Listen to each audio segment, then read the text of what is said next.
My name is Jamie Jost. I'm the founder and managing shareholder of Jost Energy Law, which is a female-owned and operated energy law firm in Denver, Colorado. I've been working with the oil and gas industry and the geothermal industry for about 23 years. My partner, Kelsey Wazelinski, and I were very honored when Kirby asked us to present on this deep geothermal panel. While the topic is not new at all in the realm of energy production, it is a new panel for this conference, so we really appreciate you joining us this morning. I'm just going to set the stage a little bit before I turn it over to our wonderful panel of experts here. But in 2023, Governor Polis initiated the Heat Beneath Our Feet initiative through the Western Governors Association in order to examine opportunities for and barriers to the accelerated development and deployment of geothermal energy technologies.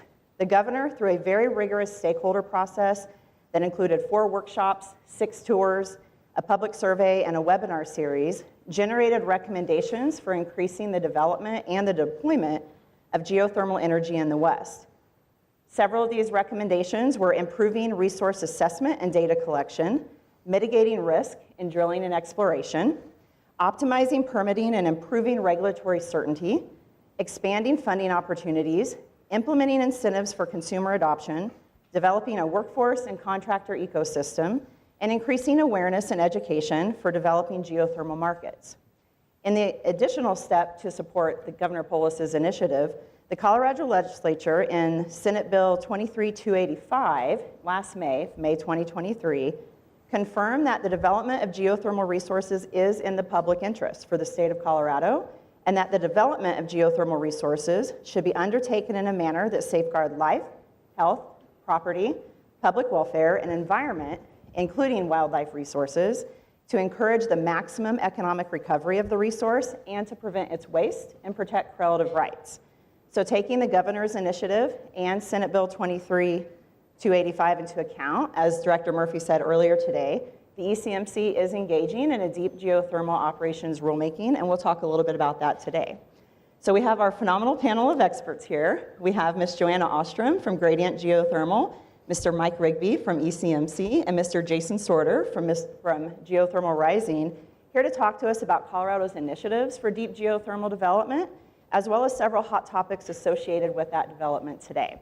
So we're going to start with Ms. Ostrum. I believe we have some slides. I think they're up.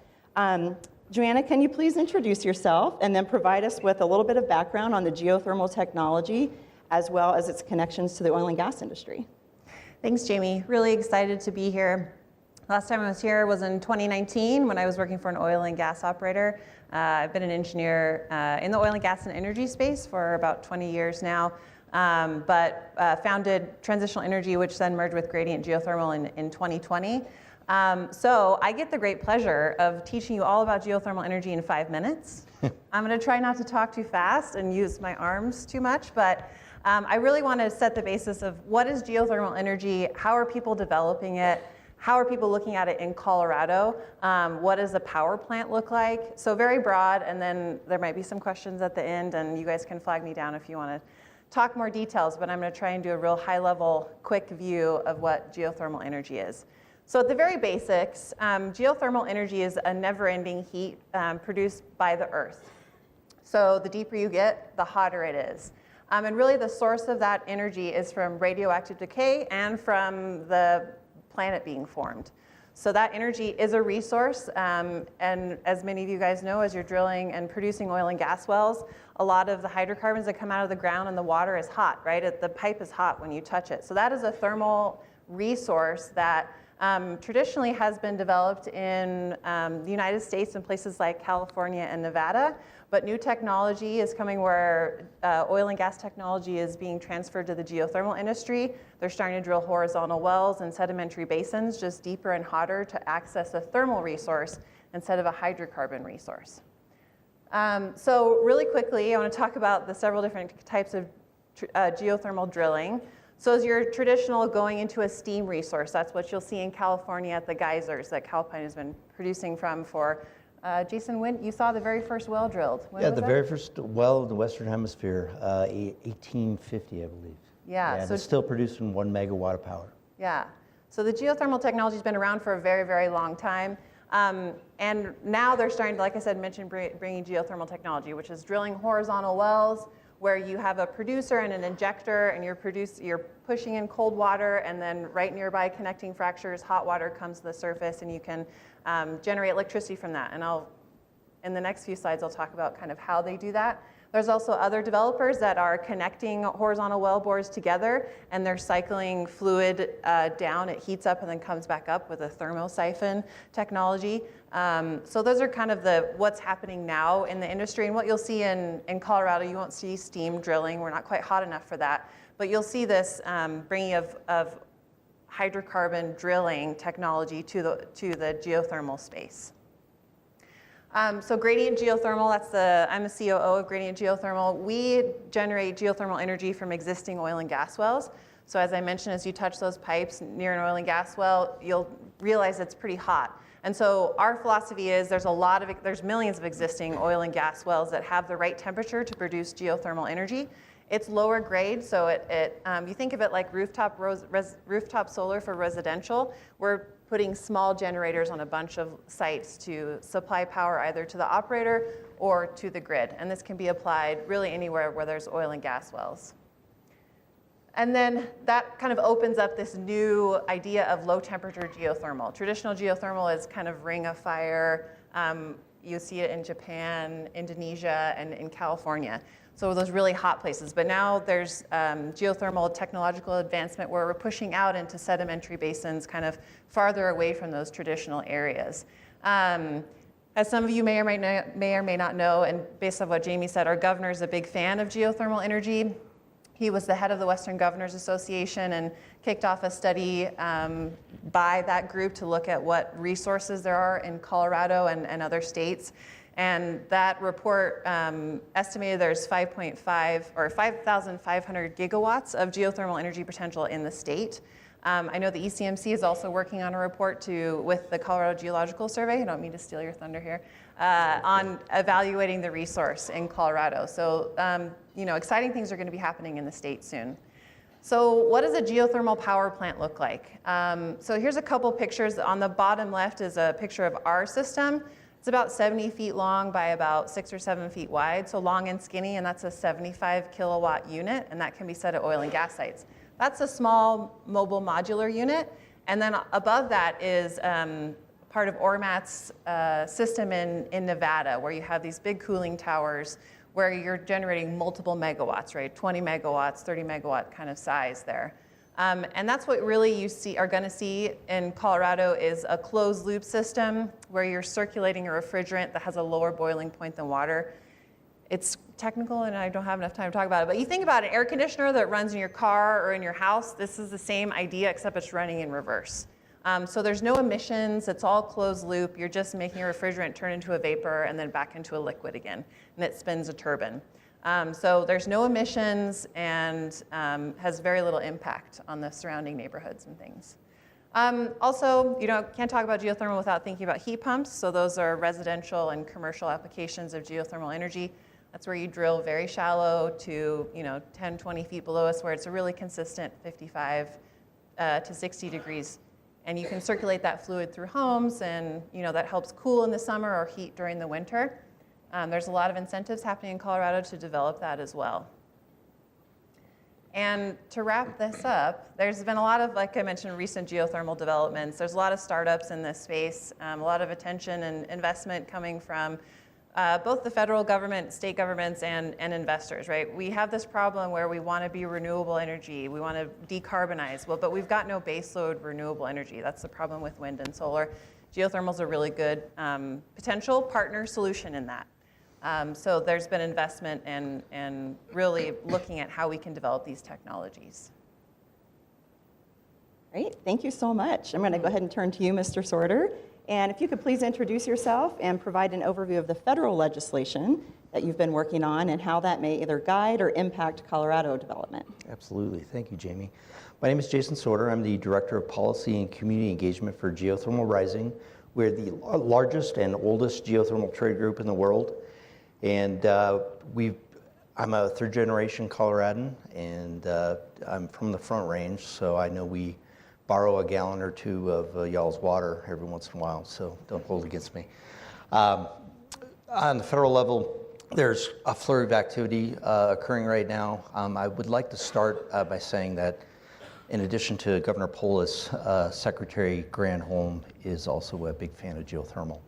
So the DOE just recently released their commercial liftoff report for geothermal, and it really develops the commercialization pathway for the industry.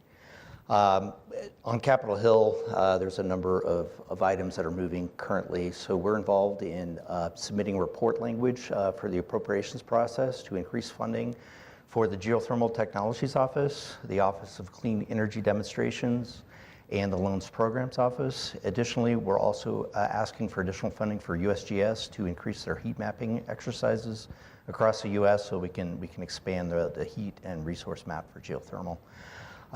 In terms of pending legislation, there are a few items. We've got 5 bills on the House side and 1 bill on the Senate side. They're bipartisan efforts, which is, and I've been working in energy policy for 15 years now, and it's unheard of to have bipartisan support for renewable energy, so to speak. So this is geothermal permitting legislation. So what it does is it provides a categorical exclusion for the geothermal industry, and it allows the operators to circumvent the exploratory NEPA process, very similar to the oil and gas industry. It doesn't remove the NEPA process from the production side, but it just streamlines the permitting process. So that helps geothermal developers in terms of fast tracking their permitting. It also allows for additional finance opportunities as well, because the ROI is much quicker in that regard. So additionally, we're also looking at some risk mitigation legislation that we're going to look to introduce in the next few months. And what that will do is it will build a budget neutral risk mitigation fund that will be operated by the Department of Treasury or DOE. And it allows operators to tap into that fund as they're going through their exploratory well drilling processes, and then reimburse the fund, as those exploratory wells move into production wells. Additionally, I think over the course of the next year, we're probably going to look to reopen up the Inflation Reduction Act and potentially offer some additional geothermal tax credit provisions through that process. Great, thank you so much. All right, turning to you, Mr. Rigby, can you please reintroduce yourself real quick? And then really talk to us about the flexibility of siting deep geothermal wells, as well as the potential for reduced impacts from deep geothermal development in the long term.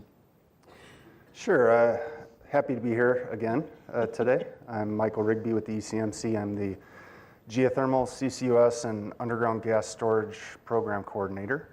I've been working on geothermal quite a bit since, I guess, July, when SB 23-285 was enacted and put the ECMC as the deep geothermal operator. We've been working on drafting regulations, stakeholder engagement, as well as a couple different studies.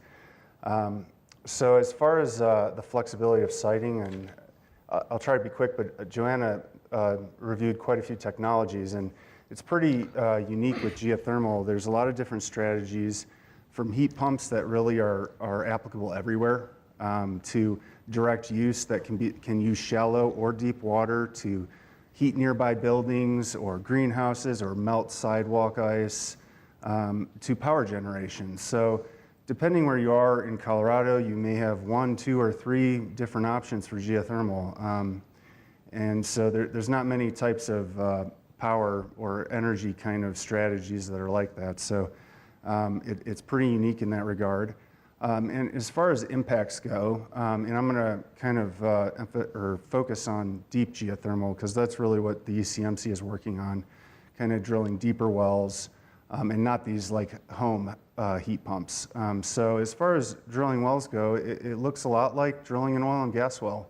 There are definite differences, because maybe your target formation is different. You could maybe be drilling a different diameter well bore. You could be drilling deeper, but you also may be drilling something very similar to oil and gas, same depths or similar depths. It depends on the strategy and what the operator is doing. But drilling a well does have impacts, as we know. So mitigating these impacts is a good thing.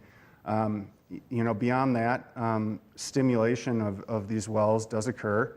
But it is a bit different than oil and gas, where you may see hydraulic fracturing occurring at most oil and gas wells. That's not really going to be the case for geothermal. That's not to say it won't happen. There are certain strategies like enhanced geothermal systems that would hydraulically fracture a rock, but there's also closed loop systems that absolutely wouldn't, and there's other strategies that maybe they'd just inject fresh water at a lower pressure or cold water and use kind of the thermal properties of the difference of the hot reservoir and cold water to kind of help crack the rock. And so a lot of these types of strategies are much less impactful than hydraulic fracturing. So while hydraulic fracturing is a tool, it's definitely not as prevalent in geothermal as it is in oil and gas. So, and then the other where geothermal really shines is after this pre-production phase. So as Johanna kind of briefly went over, the binary turbine, they'd bring fluid up from below. It would go through like a heat exchanger, and a fluid that boils at a lower temperature would run a turbine, and the actual groundwater fluid would just never really leave the system. It would stay in a pipe and then go right back down to the original reservoir from which it came. This type of turbine, which is really the only type of turbine really applicable to the resources we have in Colorado, because like Johanna mentioned, we're not on the Ring of Fire. Those have different types of turbines, steam turbines, but binary in particular is a pretty low impact, if not little to no impact, while producing the actual energy. So a lot of the impacts of geothermal are front-loaded in the drilling and fracturing or stimulation phase, and like I summarized, those are still a little bit different, and I think you would still have lesser impacts than maybe what you'd see with a full oil and gas operation. So, but the ongoing production has very little like environmental impacts, and it really is, and one other thing, because I know it was kind of brought up yesterday in conversation, is land use, and I think geothermal really shines here. You compare it to even oil and gas, wind, solar, kind of the acres used and needed to generate energy is really favorable for geothermal. So, and one note I would say is Colorado does have geothermal resources.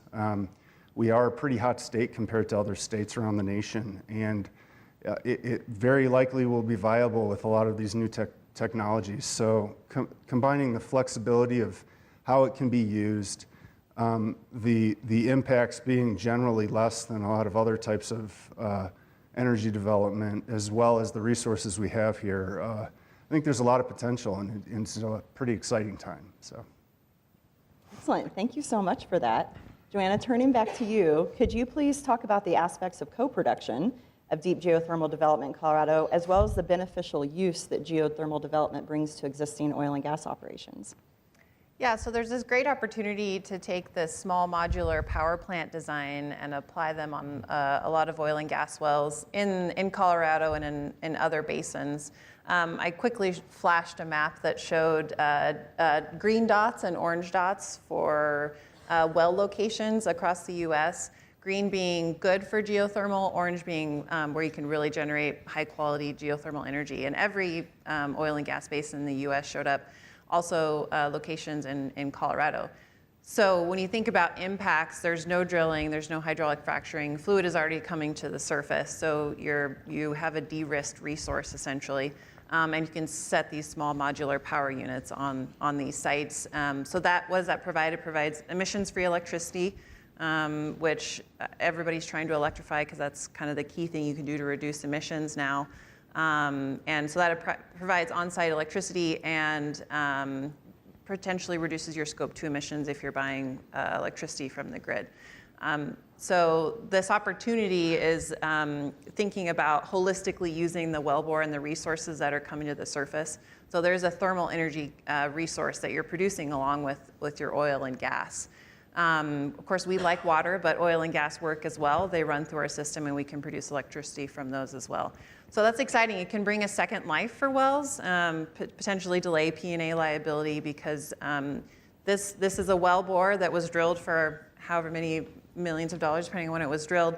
And that resource, though it's drilled to an oil and gas source, there are bypass pay in the terms of thermal energy inside that well bore. So there's water bearing zones that of course you would never go after if you're trying to get oil out of the ground, but there's a thermal resource there that you can produce and generate electricity. So you can use idle wells in the field to generate electricity to run your oil and gas wells. So we're excited about this opportunity. There's other players in the space, and it's very different than very large multi-megawatt installations. Wonderful, thank you. And Mr. Sorter, in your position with Geothermal Rising, you work in a variety of states. So could you give us some insight as to what you've seen in other states that have been very helpful for the deep geothermal development, or obstacles that you've seen come up in other states? Yeah, thank you, Jamie. I can tell you right now there are a number of targeted states around the country that we're really focused in on, and that includes obviously Colorado, New Mexico, Texas, Nevada, Utah, Washington State, and California. I think on the offset, there's also some additional work that's being done to get some geothermal assets online in Oklahoma and in Pennsylvania. And then Johanna can speak to some of the work they're doing in North Dakota and the Bakken as well. I can tell you that Colorado is an excellent model for providing a really good framework for geothermal operators. I think some of the challenges that we run into in other states is it's not a one-to-one framework with the oil and gas industry. So you can't necessarily just take oil and gas language and directly apply it to the geothermal industry. What you really need to do is you really need to bring in geothermal experts and operators, like the folks here on this panel, into the conversations, and then we need to work with them closely to make sure that the model and the framework that we develop is most applicable to the industry itself. Great, thank you so much. And for our final question before we turn it over to Q&A, Mr. Rigby, could you give us an update on the ECMC deep geothermal rulemaking, if you have anything else from what Director Murphy may have said, but also what ECMC is doing with the other mandates given under the Senate bill, including the studies you're working on? Sure, thanks, Jamie. So in SB 23-285, it kind of directed the ECMC to regulate deep geothermal operations, and what that generally means is wells deeper than 2,500 feet, or wells that target non-tributary water resources, which are resources that aren't connected to the surface waters in any way. So all shallow resources will be permitted, including like heat pump kind of installations through the Division of Water Resources. So, and then in addition to that direction, it directed us to do a rulemaking, as well as a couple different studies. So starting in August, we did just what Jason kind of said. We reached out to a variety of stakeholders, national labs, industry players, local governments. I know I've talked to a few of you about this, and happy to talk to more of you about this, as well as NGOs, environmental groups, other state agencies, and really started all the conversations. We put out some draft concepts on our website to get additional feedback, and we've had a lot of feedback come in, and we've been incorporating it into our draft regulations that we've been really working hard on. And I think, as Julie mentioned earlier, we're going to be, in the near term, moving towards a rulemaking and hopefully a rulemaking this summer. And so that's been a work in progress, and we're definitely willing to engage and talk further on what we're doing in that regard. In addition to working on building the regulatory program to have kind of rules in place for permitting and regulating these facilities, we also have a couple studies. And the first study that we are doing is due in July. It is a geothermal resource assessment for Colorado, and we are collaborating with the Colorado Geological Survey and a geothermal contractor on compiling all of like the bottom hole temperature data, kind of creating heat flow maps and resource maps for around the state, with plans to release all of this data for download for anybody who would want to download it, as well as the report that has hopefully quite a bit of maps, as well as looking at what are the actual technologies that we will likely see here. We're probably included in this is also a first order kind of economic analysis, kind of looking at what's generally feasible, what types of technologies, and then also looking at some of the impacts of the types of technologies we'll see here. So we view this as a nice first step, getting some technical data out there and information, and I think it'll definitely point to some future work to be done as sites are actually evaluated specifically on their own. Additional analysis will need to be done, but hopefully this puts some good data out there and good information, and that'll be out on our website on July 1st. The second study is a further regulatory study between us and the Division of Water Resources, and we're working close with them to make sure we're really thinking through everything possible. You know, is there anything additional items we need to really address or consider as these technologies move forward in the state? So we'll be starting we have started conversations on that, but we're focused on this resource assessment probably until June, July, and then we're really going to move over to this regulatory study and start maybe stakeholding, having more discussions and walking through that process. So that's what we're doing, and we're happy to kind of talk further on any of this and engage any local governments as we kind of progress in our processes. Question Wonderful. time. Thank you so much. And I think we're going to hold any questions for the panel of experts will be available at lunch. And I just want to thank you guys so much for attending. Thank you to this phenomenal panel. And also thank you to Kirby, Vicki, Bess, Garfield County for hosting this. It's always wonderful. So thank you very much. Good job, guys.